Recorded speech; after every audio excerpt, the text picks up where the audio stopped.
ई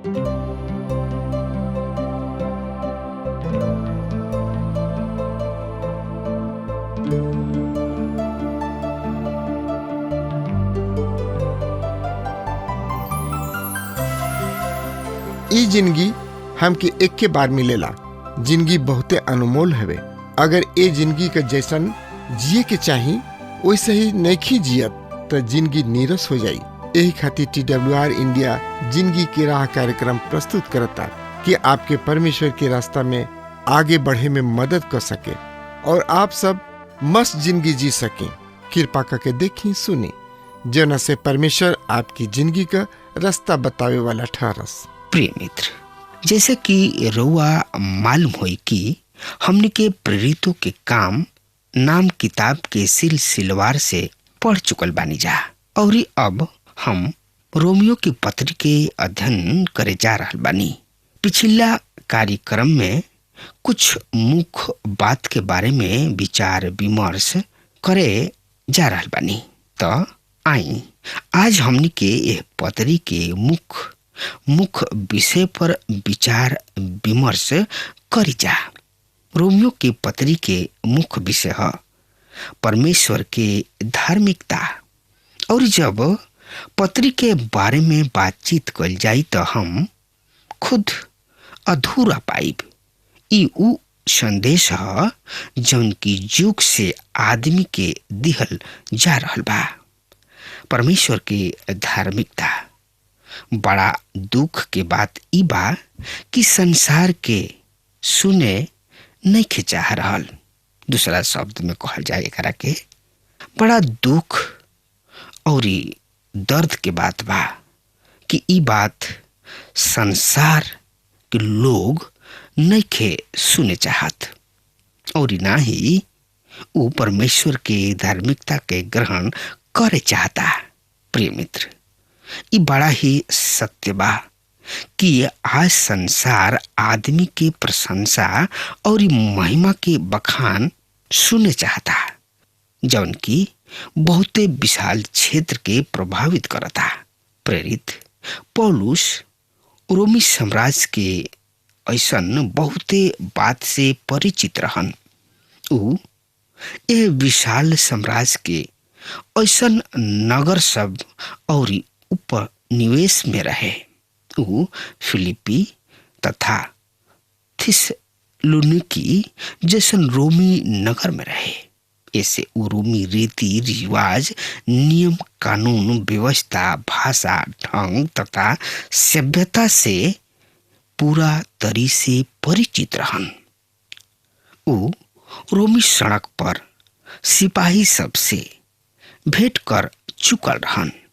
उहाँ के बाजार हटिया जेल अर्थात बंदी गृह से भी पूरा तरी परिचित रहन और ओ जेल खाना में सुतल रहन और सुसमाचार भी सुनौले रहन।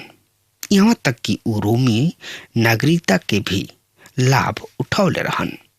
ये तरी पौलुस रोम के बारे में जानत रहन।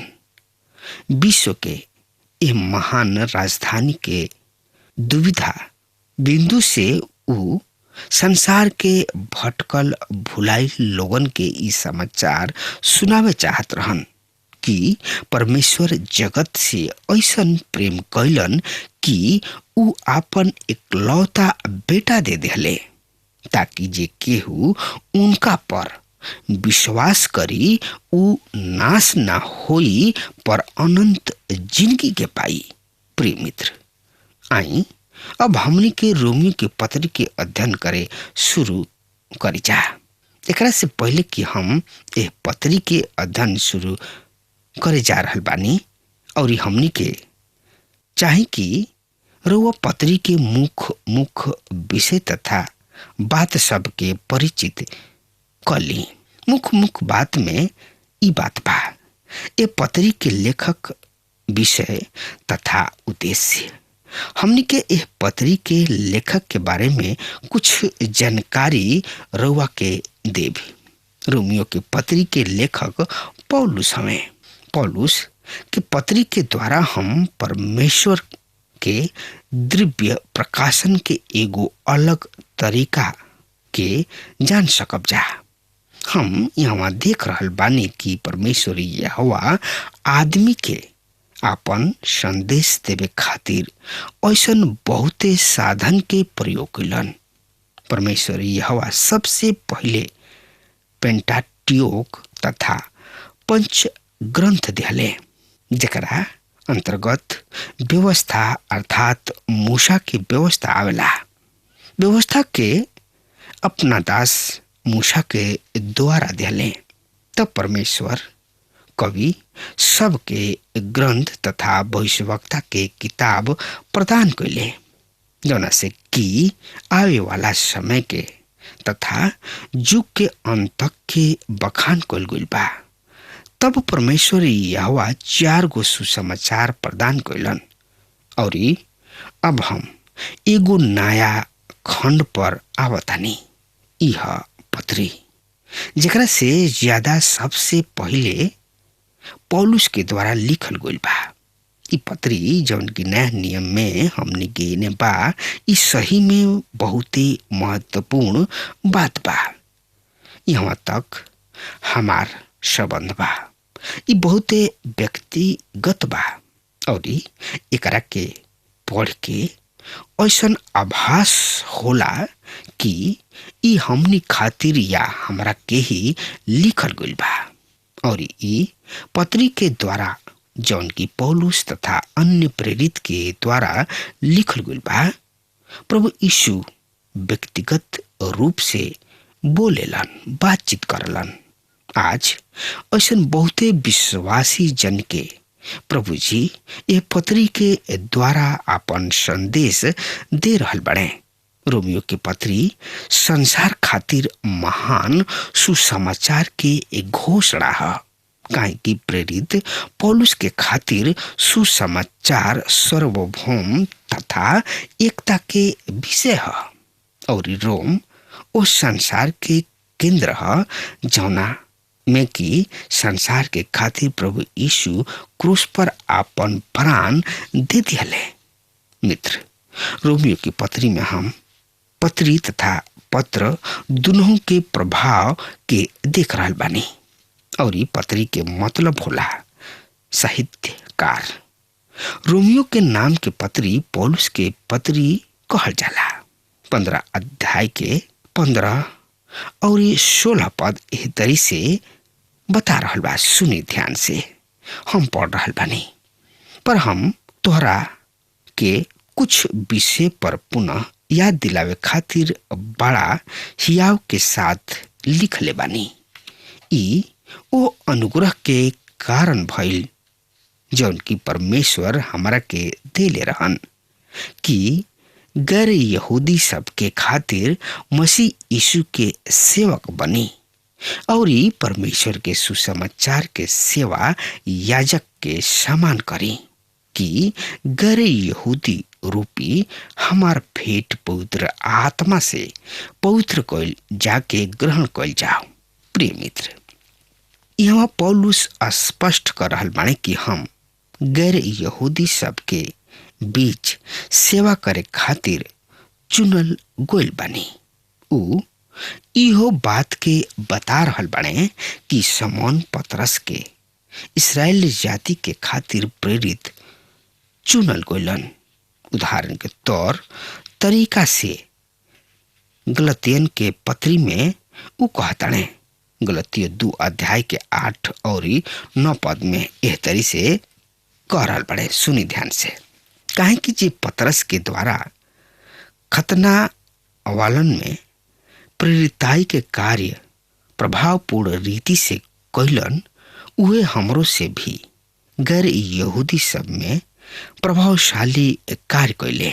जब उ ओह अनुग्रह के पहिचलने जौन हमरा के दिहल गइल रहे, त याकूब, कैफा और यूहन्ना जौन की कलीसिया के खंभा संभालल जात रहे, हमरा और बरनबास के संगति के दहिना हाथ दिहले कि हम गैर यहूदी सब में भी और उ खतना में कार्य करे।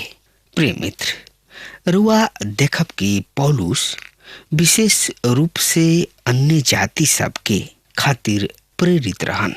और जब रुआ रोमियो की पत्री के आखिरी अध्याय से पौलुस परिचित रहन, उन्हीं लोग में से ऐसन बहुते लोग आन जाति भी रहन। रोम के कलीसिया एगो आन जाति कलीसिया रहे, अर्थात यहूदी विश्वासी सबसे निर्मित कलीसिया ना रहे। पौलुस ई बात भी स्पष्ट कर रहल बाने कि यदि कोनो आन आदमी रोम में कलीसिया के स्थापना करता तो ऊ रोम कदापि ना जाले, पर ऊ इहो कह रहल बाने। जहाँ तक हमार सवाल बा कि यानी कि हमार संबंध बा, हम तोहरा के रोम में ही सुसमाचार प्रचार करे खातिर खुश बानी। रोमी 1:15 ए तरी साधु सुंदर सिंह तिब्बत के निवासी सबके सुसमाचार प्रचार करे खातिर रोम जाए चाहत रहन। प्रिय मित्र, पौलुस सुसमाचार प्रचार के खातिर रोम जाए चाहत रहन और प्रेरितों के कार्य के 26 अध्याय में ऊ राजा अग्रिपा के सामने उस संदेश के दोहरावत रहे जौन की परमेश्वर यहोवा खुद प्रकट होके पौलुस के दिले रहन, पौलुस से बातचीत कैले रहन। प्रेरितों के काम 26 अध्याय के 17 और 18 पद इस तरह से बता रहल बा। सुनी, हम तोहरा लोगन से और गैर यहूदी सब से भी जेकरा किने तोहरा के भेज रहल बानी छोड़ावत रहब कि तू ओकर आँख खोला, जौना से कि ऊ अन्हार से अंजोर तथा प्रकाश के ओर तथा शैतान के राज से परमेश्वर के ओर फिरो सा, जौना से कि ऊ पाप के क्षमा और ओह लोग के साथ उत्तराधिकारी प्राप्त करे जौन की हमरा पर विश्वास करला के द्वारा पवित्र भइल बाड़े। प्रिय मित्र, पौलुस रोम जाए खातिर बहुत ही उत्सुक तथा बहुत ही खुश रहन, पर ऊ ई कहताने रोमियो के पत्री 15 अध्याय के 20 पद में, हमरा मन के लालसा ई रहे कि जहाँ मसीह के नाम ना लिहल गइल रहे वहाँ सुसमाचार सुनाई, ऐसा ना होखे कि दूसरा के नेव पर घर हम बनाई। प्रिय मित्र, ए तरी हम कह सकतानी कि जहाँ कोनो दूसर प्रेरित सुसमाचार प्रचार करे खातिर गोइलन वहाँ पर पौलुस ना गोइलन।